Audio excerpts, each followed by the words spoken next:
Hey guys, welcome back to Fast Fix. In this video, we're going to show you how you can put two videos together in CapCut. So first up, open your CapCut on your mobile and then tap on the new project right there at the top and basically select the videos that you want to add. So for example, right here, and then if you want to add another video, just need to tap on the overlay right here at the bottom and add overlay. Then again, select the video that you want to add, and then once done, tap on add right here at the bottom right. And here you can now customize or move the video wherever you want.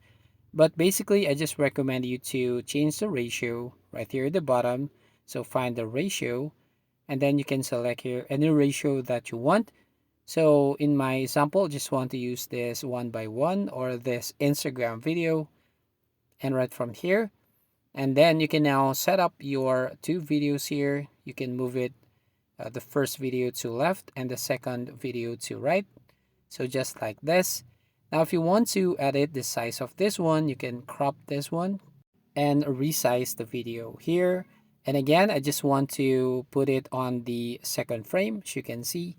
So we have two videos. Now if you're going to play this video here, and this is the result. So that's it. That's how you basically put two videos together in CapCut. So if you find this video helpful, please consider to like and subscribe to this channel, and don't forget to hit the notification bell to notify you on the next video.